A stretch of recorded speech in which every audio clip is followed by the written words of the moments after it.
Hello friends, अब हम इस लेक्चर में बात करने वाले हैं हाइपरप्रोलैक्टिनीमिया के बारे में। जैसा कि मैंने आपसे डिस्कस किया ही था कि इसके ऊपर एक सेपरेट लेक्चर होगा।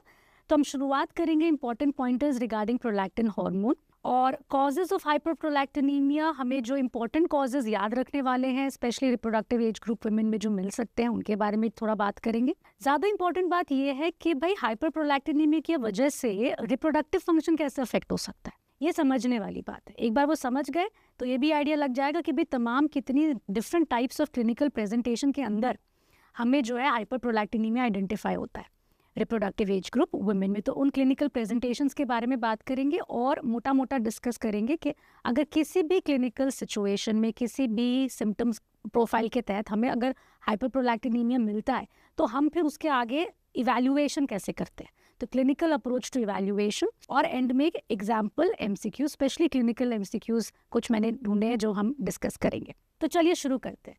अब प्रोलैक्टिन जो है वो एक पॉलीपेप्टाइड हार्मोन है। कहाँ से सिक्रीट होती है, सिंथेसाइज होती है? एंटीरियर पिट्यूटरी से। एंटीरियर पिट्यूटरी में लैक्टोट्रोफ सेल्स होते हैं, वहाँ से ये सिंथेसाइज होती है और एंटीरियर पिट्यूटरी से रिलीज होती है। इसका मेन फंक्शन बॉडी में मिल्क सिंथेसिस का है। हमें पता है कि इसका भी एक पल्सेटाइल नेचर ऑफ सिक्रीशन होता है, जैसे कि जीएनआरएच का होता है वैसे। और डायर्नल वेरिएशन भी देखा जाता है प्रोलैक्टिन सिक्रीशन में। डायर्नल वेरिएशन से हम क्या समझते हैं कि जो आपके हाईएस्ट लेवल्स हैं, highest plasma concentration, highest plasma levels हैं, वो ड्यूरिंग स्लीप होते हैं, है ना। रफली about 4 to 5 hours after sleep, एक बार सोने के 4 to 5 आवर्स के बाद लगभग अराउंड वो पीक हाईएस्ट लेवल सीरम में होते हैं। और जो लोएस्ट लेवल्स होते हैं, लोएस्ट लेवल्स वो होते हैं अराउंड मिड मॉर्निंग। अब इससे हम क्या समझे, मिड मॉर्निंग क्या कहते हैं? वो ये कहते हैं कि भाई एकदम सुबह उठने के तुरंत बाद नहीं, जगने के तुरंत बाद नहीं, बट लगभग a couple of hours later after one gets up from sleep. तो इसलिए lowest level somewhere around mid morning. आपको याद ये रखना है कि serum prolactin levels more than 20 nanogram per ml in the non-pregnant state, क्योंकि प्रेगनेंसी में वैसे भी प्रोलैक्टिन लेवल बढ़ जाते हैं कि नहीं। So serum prolactin levels more than 20 nanogram पर ml in the non pregnant state, तब हम कहते हैं इसे हाइपर प्रोलैक्टिनीमिया। और याद रखने वाली बात यह है कि ये लेवल्स हम मेंस्ट्रुअल साइकिल में के किसी भी दिन पे टेस्ट कर सकते हैं सीरम प्रोलैक्टिन का, ठीक है। मेंस्ट्रुअल साइकिल के किसी भी दिन टेस्ट कर सकते। अगली बात जो काम की है वो है कि भाई कैसे हाइपोथैलेमस प्रोलैक्टिन सिक्रीशन को कंट्रोल करता है, राइट। तो जो नेचर ऑफ कंट्रोल है वो है इनिबिशन का, राइट। क्या है? टोनिकली अंडर इनिबिशन। तो जैसे फॉर एग्जांपल आप ये देखो, जीएनआरएच है, वो रिलीजिंग हार्मोन है गोनाडोट्रोपिन्स के लिए। वो सीआरएच है, वो हाइपोथैलेमस से आती है सीआरएच, वो जो है रिलीजिंग हार्मोन है एसीटीएच के लिए। तो ये सब रिलीजिंग हार्मोन्स है ना। हाइपोथैलेमस से एक इनहिबिटरी फैक्टर आता है जो प्रोलैक्टिन को सप्रेस करके रखता है, प्रोलैक्टिन को टोनिकली हमेशा इनहिबिट करके रखता है, राइट। तो ये उल्टा हो गया ना। Hypothalamic control of prolactin secretion का नेचर क्या है? इनहिबिटरी है। पहले तो वो आपसे यही सवाल पूछते हैं, फिर वो आपसे पूछते हैं कि ये प्रोलैक्टिन इनहिबिटरी फैक्टर क्या है। ये प्रोलैक्टिन इनहिबिटरी फैक्टर है डोपामीन। तो डोपामीन कहाँ से आया? हाइपोथैलेमस से आया, यहाँ से। और ये जो है प्रोलैक्टिन को inhibit prolactin release from anterior pituitary, right. तो ये जो एंटीरियर पिट्यूटरी है, वहाँ जो ये पिट्यूटरी लैक्टोट्रोफ्स हैं, उनके पास D2 रिसेप्टर्स भी हैं, राइट। तो पहली बात तो इनहिबिट करेगा कौन? डोपामीन आया कहाँ से? हाइपोथैलेमस से। डोपामीन कैसे एक्ट करेगा पिट्यूटरी लैक्टोट्रोफ्स पे? D2 रिसेप्टर्स के थ्रू। और उससे क्या रहता है? प्रोलैक्टिन इनहिबिटेड रहता है, प्रोलैक्टिन लेवल्स इनहिबिटेड रहते हैं, prolactin release from the anterior pituitary inhibited रहता है। तो ये आप कॉन्सेप्ट समझ गए तो आप फिर समझ सकते हैं कि भाई ऐसे कौन से ड्रग्स होंगे जो प्रोलैक्टिन को इंक्रीज करेंगे। वो ड्रग्स जो डोपामीन के एक्शन को एंटेगनाइज कर देंगे, ऑपोजिट कर देंगे, isn't it? So डोपामीन एंटेगनिस्ट्स, ये एंटेगनिस्ट जो है रिसेप्टर लेवल पे एंटेगनिस्ट हो सकते हैं, या फिर ऐसा भी हो सकता है कि डोपामीन सिंथेसिस इनहिबिटर्स हो, वो क्लास ऑफ ड्रग्स भी आएगा, ठीक है।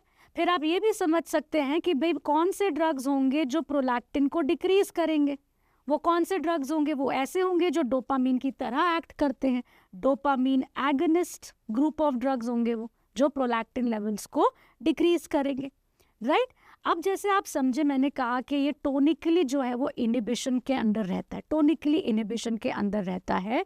तो अगर कोई भी ऐसा रीज़न है, कोई भी ऐसा फिजियोलॉजिकल फैक्टर हो सकता है जिसकी वजह से विड्रॉल ऑफ डोपामीन हुआ, विड्रॉल ऑफ डोपामीन हुआ अगर, राइट, तो डोपामीन है तो वो टोनिकली इनहिबिट रखता है, अब डोपामीन नहीं है तो वो इनहिबिशन नहीं रहेगा, तो क्या होगा, bursts of prolactin secretion occur, right.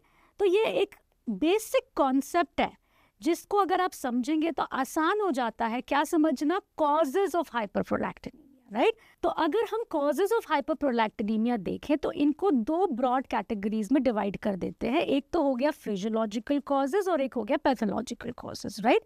तो फिजियोलॉजिकल कॉजेज में क्या हुआ, जैसे प्रेगनेंसी, लैक्टेशन, वो आपसे सवाल पूछते हैं, among these where is increase prolactin level, all have increase prolactin levels except, तो इस तरीके के सवाल आते हैं, इसलिए कॉजेज याद करने ज़रूरी है।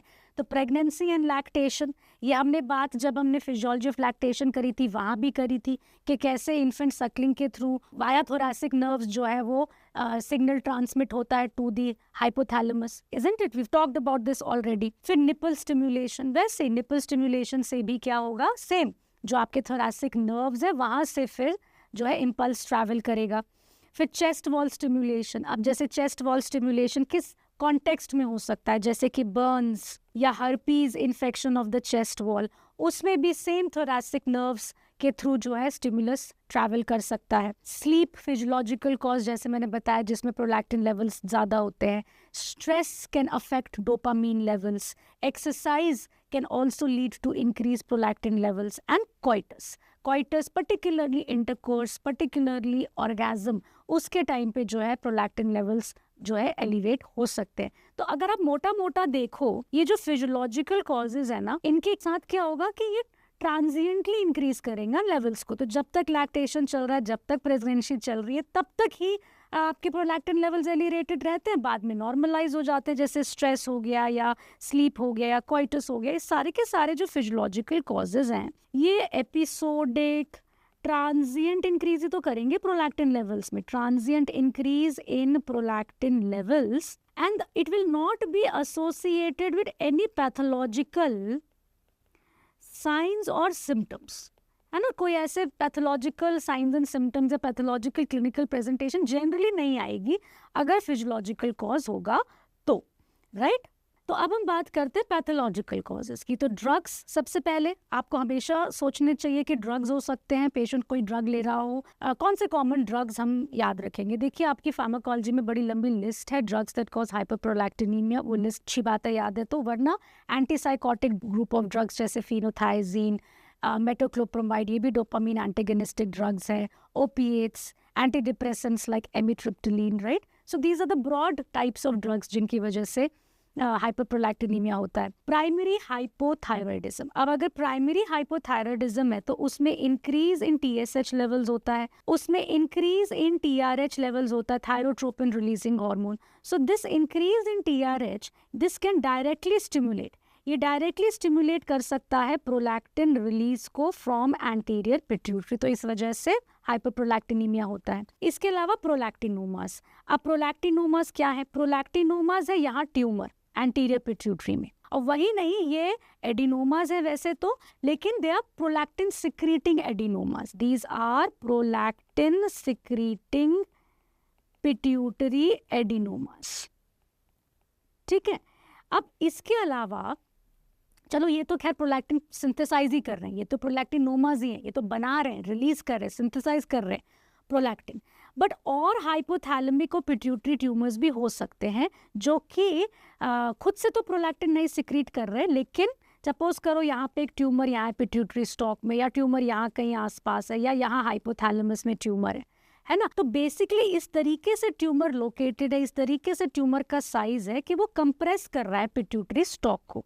तो उसने यहाँ स्टॉक को कंप्रेस किया, तो ये जो डोपामीन था ना जो यहाँ पहुँचता था, ये जो डोपामीन था जो इनहिबिट करके रखता था प्रोलैक्टिन को, वो नहीं पहुँच पाएगा।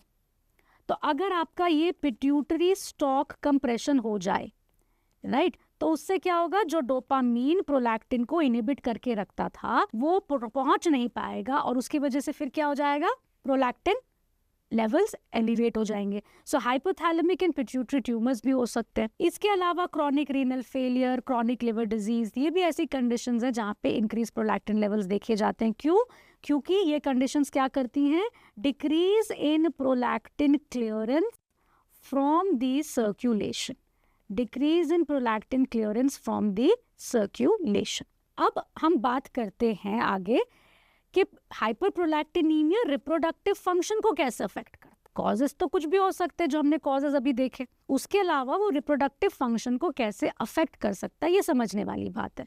तो वही बेसिक से शुरुआत करते हैं, उसी बेसिक पे और आगे बिल्डअप करते हैं। क्या बताया था मैंने, डोपामीन जो है वो क्या करता है, प्रोलैक्टिन को इनहिबिट करके रखता है ना, यही तो हमने पढ़ा अभी, राइट। अब अगर किसी भी कारण से प्रोलैक्टिन लेवल्स अगर इंक्रीज हो रहे हैं, जो भी पैथोलॉजिकल कारण है उसकी वजह से प्रोलैक्टिन लेवल्स एलिवेट हो रहे हैं, तो बॉडी सेंस करेगी ना कि हाँ भाई प्रोलैक्टिन बढ़ा हुआ है।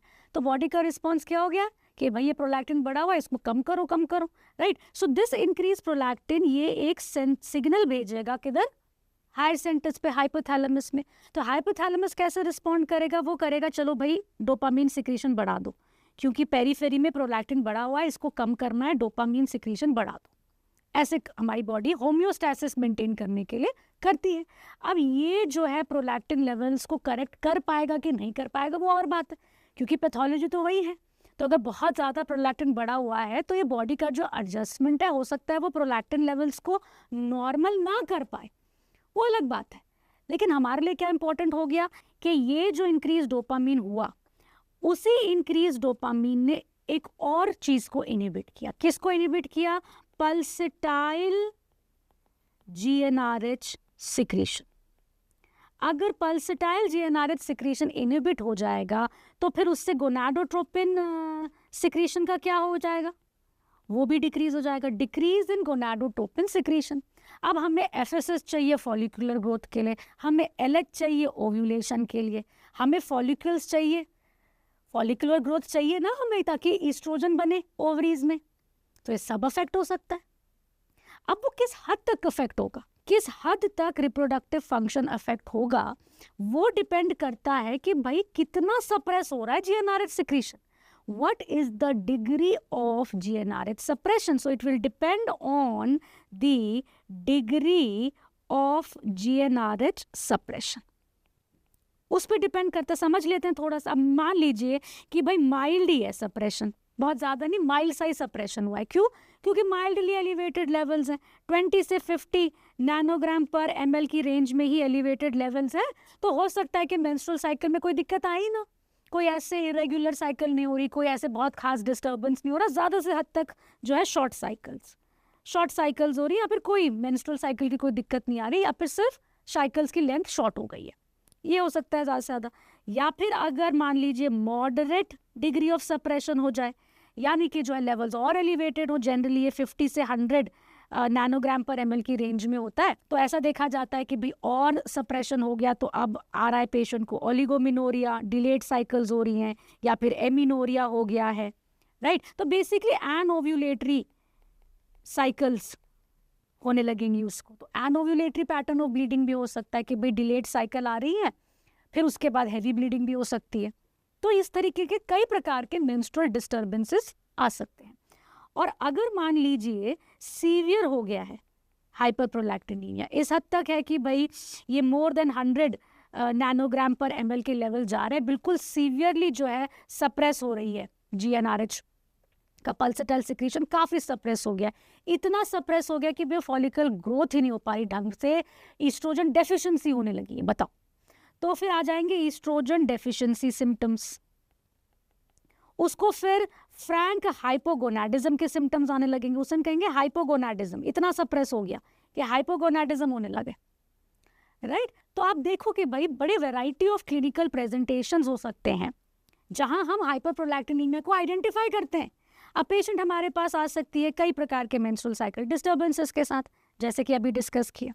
इसके अलावा पेशेंट गैलेक्टोरिया की भी कंप्लेन कर सकती है। गैलेक्टोरिया क्या होता है? गैलेक्टोरिया होता है milk secretion outside of lactation, उसे कहते हैं गैलेक्टोरिया। मतलब पेशेंट लैक्टेटिंग नहीं लेकिन फिर भी उसके ब्रेस्ट से मिल्क सिक्रीशन हो रहा है।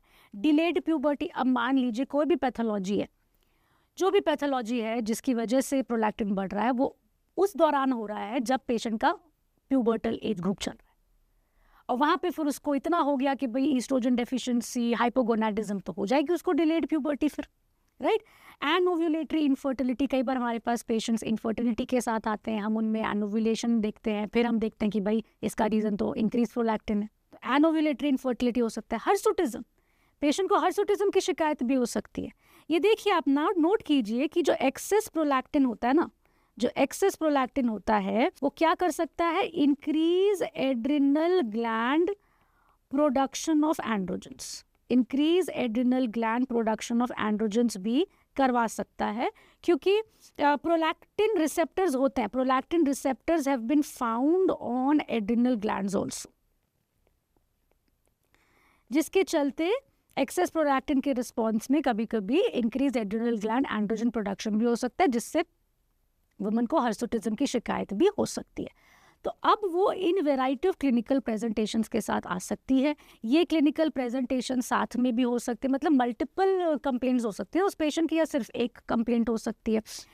इसमें एक इम्पॉर्टेंट बात नोट करने वाली ये है कि जब भी हमें हाइपरप्रोलैक्टिनीमिया मिलता है, किसी भी क्लिनिकल कंडीशन में मिले, हमें हाइपरप्रोलैक्टिनीमिया मिला, जो भी क्लिनिकल कंडीशन हुई, गैलेक्टोरिया सब में नहीं मिलता, ये इंपॉर्टेंट बात है। गैलेक्टोरिया सब में नहीं मिलता, ये इंपॉर्टेंट बात है। तो ये पर्टिकुलरली नीट पीजी के लिए इंपॉर्टेंट पॉइंटर्स लिखो।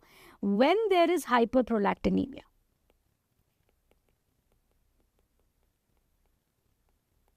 Only 1/3 of these women have galactorrhoea. सब में नहीं होता, सिर्फ 1/3 वुमेन में होता है जिनमें प्रोलैक्टिन बढ़ा हुआ होता है। अब ऐसा क्यों? सोचिए ऐसा क्यों, सोचिए ऐसा क्यों? क्योंकि भाई मिल्क सिक्रीशन कराने के लिए, मिल्क सिंथेसिस करवाने के लिए मिल्क सिंथेसाइजिंग एपरेटस चाहिए। लैक्टेशन में पढ़ा था चैप्टर। मिल्क सिंथेसाइजिंग एपरेटस के लिए पहले तो ईस्ट्रोजन प्रोजेस्टेरॉन वाली प्राइमिंग भी तो चाहिए। तो अगर प्रोलैक्टिन इतना बढ़ गया है कि वो ईस्ट्रोजन डेफिशिएंसी कर रहा है, राइट, तो हो सकता है गैलेक्टोरिया ना भी हो। तो हर हाइपरप्रोलैक्टिनीमिया पेशेंट को हमेशा गैलेक्टोरिया होगा ऐसा नहीं है, पहली बात तो। अब इसका स्विच कर दो, उल्टा कर दो इसको। अगर कोई पेशेंट गैलेक्टोरिया की कंप्लेंट लेके आ रही है तो क्या हमेशा उसमें प्रोलैक्टिन लेवल बड़े मिलते हैं? ऐसा भी नहीं होता। तो हमें कई बार मिलता है आइसोलेटेड गैलेक्टोरिया, आइसोलेटेड गैलेक्टोरिया। वो गैलेक्टोरिया बोल के आई हमारे पास, ये उसकी प्रॉब्लम है, और हमने उसके प्रोलैक्टिन लेवल्स चेक किए, 50% में तो नॉर्मल प्रोलैक्टिन लेवल मिल जाता है, नॉर्मल प्रोलैक्टिन लेवल्स। 1/3 पेशेंट्स में तो मेंसेस भी नॉर्मल होते हैं। अब क्या हो गया ये? ऐसा क्यों?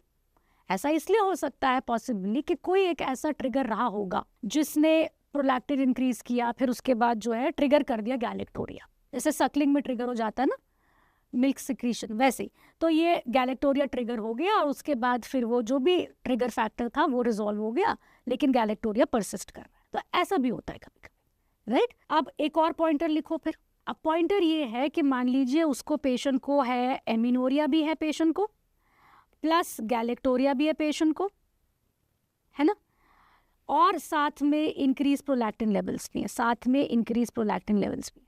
तो ऐसे सिचुएशन में ये देखा गया है कि भाई 1/3 केसेस 1/3 केसेस, ऐसे कॉम्बिनेशन में 1/3 केसेस में जो कारण होता है वो पिट्यूटरी एडिनोमा होता है, वो पिट्यूटरी एडिनोमा होता है। और मोस्ट कॉमनली कौन सा होता है? प्रोलैक्टिनोमा। मोस्ट कॉमनली कौन सा होता है? प्रोलैक्टिनोमा। तो अब अगर मेरे पास कोई पेशेंट आए एमिनोरिया, गैलेक्टोरिया की कंप्लेंट लेके और उसके प्रोलैक्टिन लेवल्स बहुत बड़े हो, बहुत बड़े हो, किस रेंज में बड़े हो? मोर देन 200 पिकोग्राम पर ml की रेंज में बड़े हो अगर, तो फिर ये हाईली सजेस्टिव है, हाईली सजेस्टिव ऑफ प्रोलैक्टिनोमा।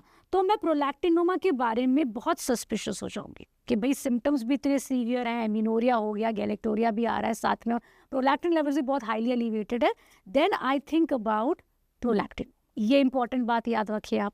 तो अब हम डिस्कस करते हैं क्लिनिकल लॉन्च, राइट।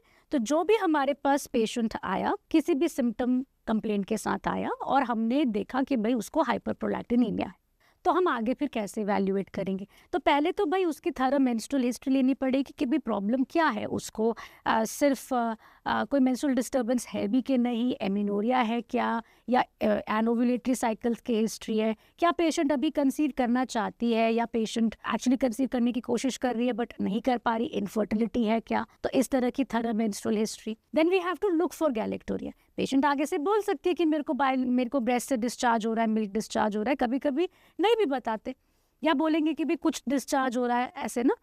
तो हमें हमेशा ब्रेस्ट एग्जामिनेशन करना चाहिए, एक्सप्रेस करके देखना चाहिए कि गैलेक्टोरिया है कि नहीं। उसके अलावा science and symptoms of hypogonadism. अब देखो अगर पेशेंट को एमिनोरिया है तो ईस्ट्रोजन डेफिशिएंसी की वजह से मान लीजिए एमिनोरिया हो गया, तो फिर उसके और सिम्टम्स भी तो देखने पड़ेंगे हमें। कई बार पेशेंट्स जो है वो ईस्ट्रोजन डेफिशिएंसी के सिम्टम्स रिपोर्ट करने लगेंगे, वैसे जैसे मेनोपॉज में आते हैं उस तरीके के सिम्टम्स, जैसे कि वो कहेंगे कि वेजाइनल ड्राइनेस भी हमें एक्सपीरियंस होती है भाई, या फिर ऐसे बोलेंगे कि बोन पेन्स होते हैं डिक्रीज बोन मिनरल डेंसिटी की वजह से, राइट। तो vaginal dryness, hot flashes, bone pains, ये जो मेनोपॉज के सिम्टम्स है ना, उस तरह के सिम्टम्स भी आ सकते हैं। बेसिकली वो हाइपोगोनाडिज्म, ईस्ट्रोजन डेफिशिएंसी के सिम्टम्स हैं। फिर हम पूछेंगे science and symptoms of hypothyroidism के बारे में, भाई कोई रीसेंट कोई वेट गेन तो नहीं है, कोई आपका विजिबल कोई थायराइड का एनलार्जमेंट तो नहीं है, गॉइटर तो नहीं है, तो thyroid examination also becomes important, history becomes important. मैंने बताया वेट गेन की हिस्ट्री, या फिर excessive fatigue, muscle pain, hoarseness of voice, या कभी कभी पेशेंट खुद ही बताते हैं कि भाई हम नोन केस हैं हाइपोथायराइडिज्म के, तो इन बातों का ध्यान रखना है। एक full thorough drug medical history लेनी चाहिए। Science and symptoms of space occupying lesion in the brain, ये तो पूछना ही पड़ेगा कि भाई कहीं हेडेक की हिस्ट्री तो नहीं है, कहीं विजुअल फील्ड डिस्टर्बेंसेस तो नहीं है, तो उसके लिए विजन की हिस्ट्री लेनी पड़ेगी हमें, राइट। और हमें ये भी पूछना पड़ेगा कि कहीं नॉइज या वॉमिटिंग, अगर बहुत ज़्यादा सीवियर स्पेस ऑक्यूपाइंग लीजन है तो उससे उस तरह के सिम्टम्स आ सकते हैं, तो ये पूछना ज़रूरी है। तो बेसिक इवैल्यूएशन तो करेंगे हम, और उसके बाद कोई और इन्वेस्टिगेशन एक्स्ट्रा चाहिए होगा तो वो डिपेंड करेगा हमारे इनिशियल वर्कअप पे। तो हिस्ट्री एंड एग्जामिनेशन, और it is always a good idea. कई बार क्या होता है ना, हमारे इवैल्यूएशन में सिर्फ माइल्डली एलिवेटेड लेवल्स भी मिलते हैं, माइल्डली एलिवेटेड लेवल्स भी होते हैं प्रोलैक्टिन के, तो it is always a good idea to recheck the levels, recheck to confirm, है ना, क्योंकि फिजियोलॉजिकल कॉजेज भी हमें रूल आउट करने चाहिए। ऐसा हो सकता है कि ट्रांजिएंट एलिवेशन हो, तो it is always good to recheck अगर सिर्फ माइल्डली एलिवेटेड लेवल्स है, and rule out physiological causes as well. ठीक है, अब मैं साइंस एंड सिम्टम्स तो देख ही रही हूँ हाइपोथायराइडिज्म के, लेकिन one should always send for serum TSH also. Serum TSH ज़रूर भेजना चाहिए, राइट, क्योंकि हम इससे भी पिक कर सकते, हो सकता है सिम्टम्स साइंस ना हो, तो इंक्रीज अगर आ गया सीरम TSH तो वो क्या हो जाएगा, प्राइमरी हाइपोथायराइडिज्म की डायग्नोसिस बन जाएगी। ठीक है, फाइन। तो हम कॉज आइडेंटिफाई कर लेंगे, हो सकता है ड्रग हिस्ट्री हमें मिल जाए, राइट, हो सकता है मेडिकल हिस्ट्री हमें मिल जाए, इस तरीके से।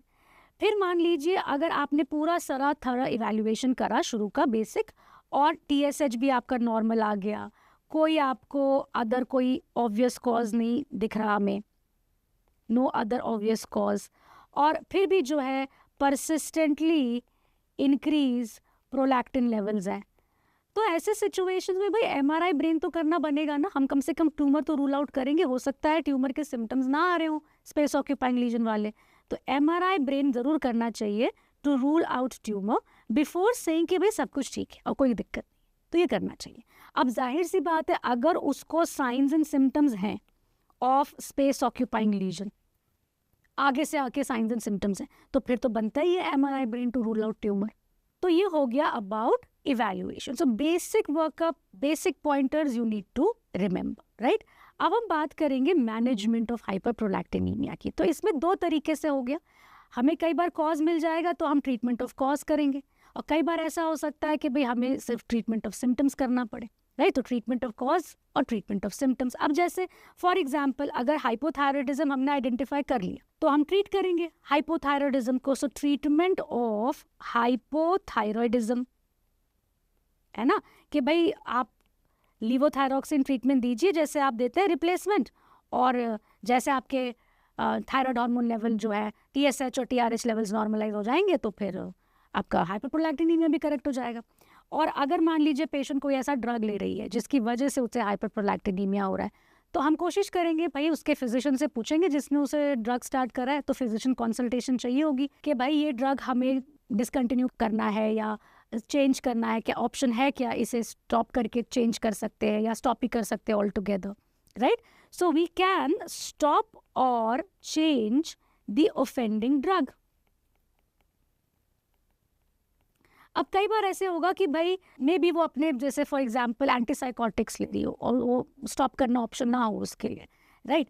तो अगर हम चेंज भी नहीं कर सकते, स्टॉप भी नहीं कर सकते, और पेशेंट को बॉदरसम सिम्टम्स हैं, तो क्या करें फिर सिम्टम को ट्रीट करेंगे, है ना। मेन लीजिए हम आप हाइपोथायराइडिज्म के लिए लीवोथायरॉक्सिन आपने शुरू किया, बट टाइम लगेगा उसके लेवल्स को नॉर्मल होते होते। अब इस बीच जो है उसको बॉदरसम सिम्टम्स हैं, तो हमें सिम्टम्स को ट्रीट करना पड़ेगा फिर। तो ये शुरुआत करेंगे इसकी, लेकिन हमें फिर सिम्टम्स को भी ट्रीट करना पड़ेगा। तो ये भी ध्यान रखना है कि हम जो है हमेशा सिर्फ प्रोलैक्टिन लेवल को नहीं ट्रीट करें, हम पेशेंट को ट्रीट करें। ये बात काम की याद रखने वाली है, राइट। तो इसमें सोचिए आप, तो अगर मान लीजिए पेशेंट को अभी कंसीव नहीं करना, she does not Dzire fertility right now, अभी उसको कंसीव नहीं करना, उसको प्रॉब्लम क्या है, उसको प्रॉब्लम इरेगुलर साइकिल्स की वजह से है, उसको problem abnormal uterine bleeding pattern की वजह से है। तो ऐसे सिचुएशंस में हम low dose oral contraceptive pills भी दे सकते हैं, ये भी दिया जा सकती है सिम्टम कंट्रोल के लिए, फाइन, ऑलराइट। मान लीजिए उसका गोल है प्रेगनेंसी अचीव करना, मान लीजिए हमारा जो गोल है ट्रीटमेंट का वो है कि भाई अब वो कह रही कि भाई मुझे तो कंसीव भी करना है, so goal is to achieve a pregnancy. या पेशेंट ऐसे आ रही है कह रही कि भाई मेरे को तो बहुत गैलेक्टोरिया, उसकी मेन दिक्कत गैलेक्टोरिया से, सो मेन गोल है टू डील विद गैलेक्टोरिया। तो ऐसे सिचुएशंस में क्या करें, तो ऐसे सिचुएशंस में फिर ड्रग ऑफ चॉइस है डोपामीन एगोनिस्ट, राइट। तो डोपामीन एगोनिस्ट कैसे काम करते हैं, अब डोपामीन एगोनिस्ट हम देंगे, उससे क्या हो जाएगा, उससे प्रोलैक्टिन लेवल्स हम नॉर्मलाइज करेंगे।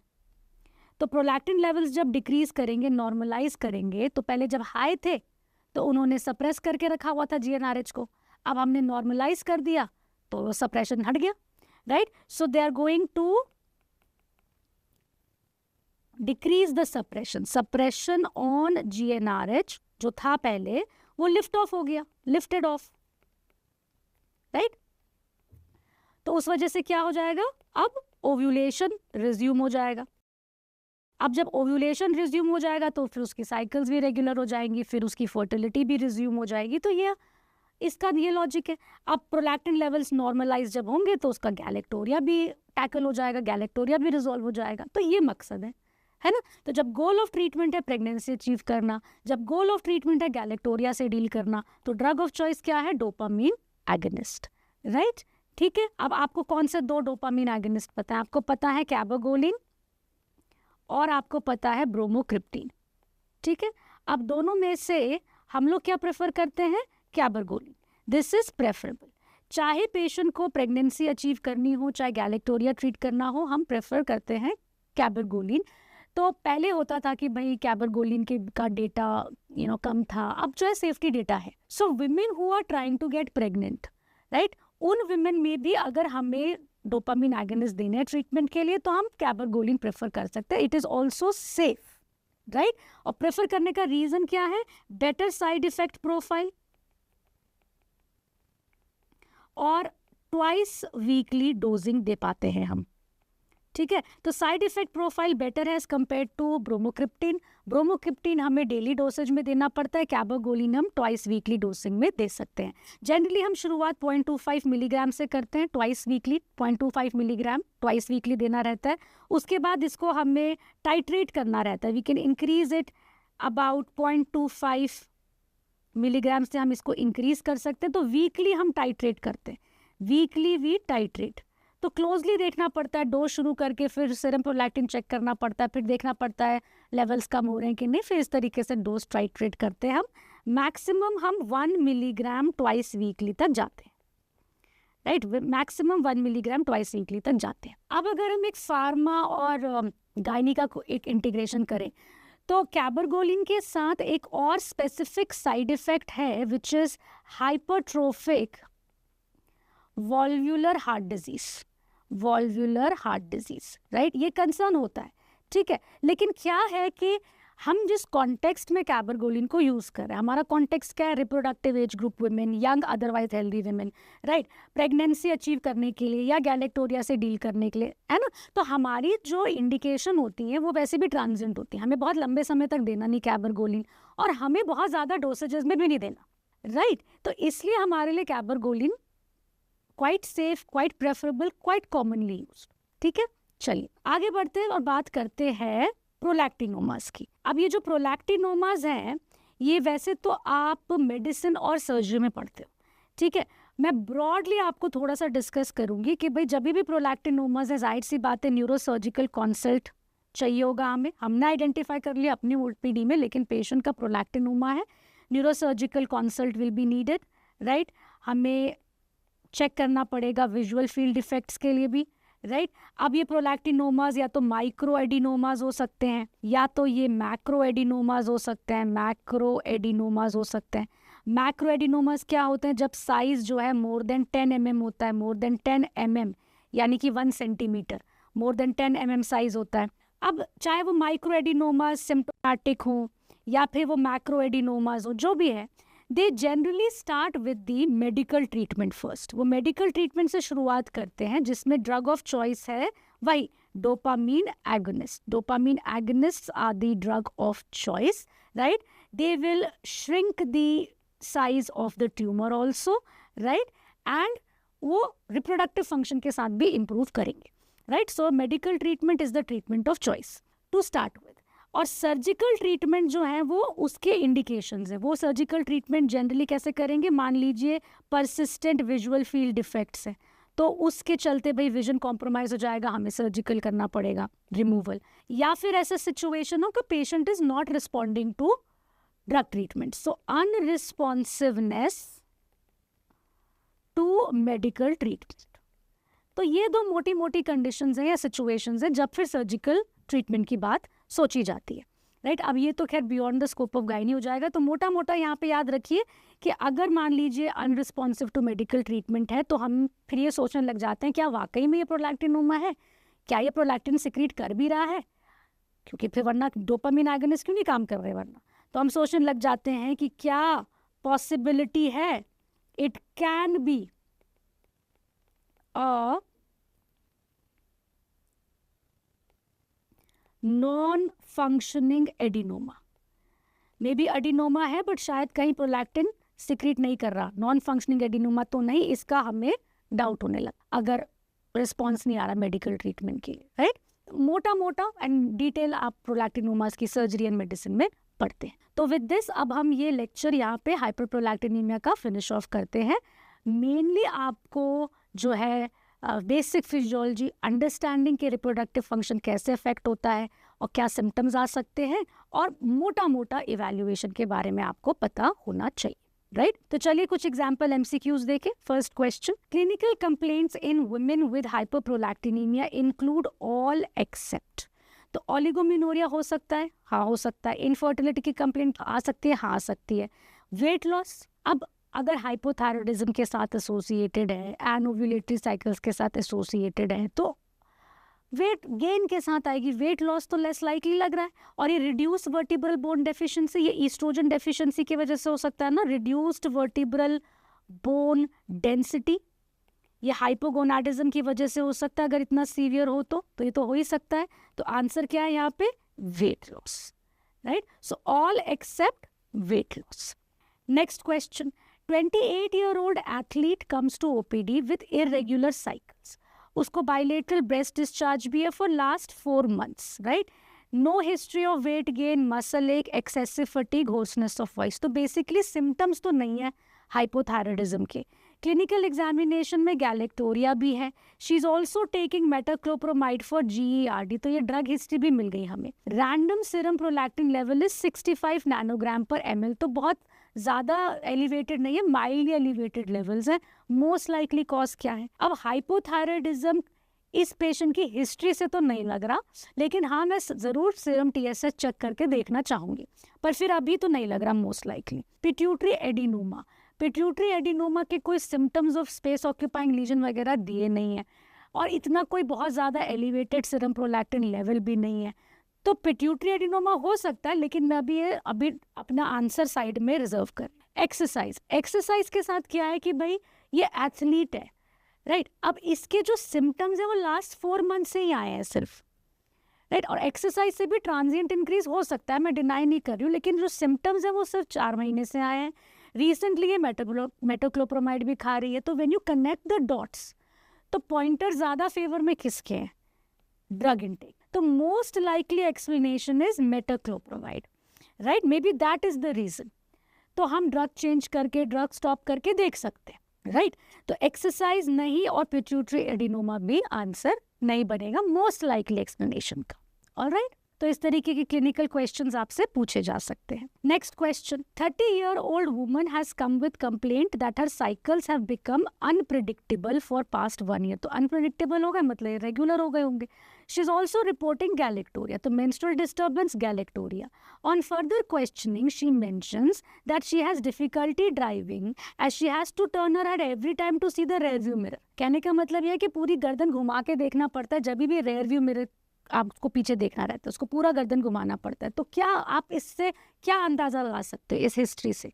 इसको कुछ तो विजुअल फील्ड इफेक्ट है, राइट? अब अगर पिट्यूटरी का ट्यूबर है सपोज करो, तो क्या कंप्रेस हो सकता है? ऑप्टिक कियाज्मा, है ना? अब देखो ऑफ्थैल मेडिसिन सब इंटीग्रेट हो जाएगा इसमें। ऑप्टिक कियाज्मा कंप्रेस हो सकता है, और उसकी वजह से किस तरीके के विजुअल फील्ड इफेक्ट्स आ सकते हैं? बाइटेम्पोरल हेमिअनोपिया, राइट? तो उसको पेरिफेरल फील्ड के विजुअल फील्ड डिफेक्ट्स आ सकते हैं, इसीलिए इस तरह की कैरेक्टरिस्टिक हिस्ट्री वो बता रही है आपको, क्योंकि पेशेंट खुद से तो नहीं बोलेगी मेरे को बाइटेम्पोरल हेमिअनोपिया है या मुझे विजुअल फील्ड डिफेक्ट्स है, आपको हिस्ट्री उससे लेनी पड़ेगी उस तरह की, right? So which test can help confirm the diagnosis? अब आपको डायग्नोसिस लग क्या रही है, आपको डाउट क्या हो रहा है? आपको डाउट हो रहा है प्रोलैक्टिनोमा का। तो अगर आपको डायग्नोसिस बनानी है और जो ऑप्शंस आपको दिए हुए हो, तो ना शुरुआत आप कहाँ से करेंगे? प्रोलैक्टिन से करेंगे ना।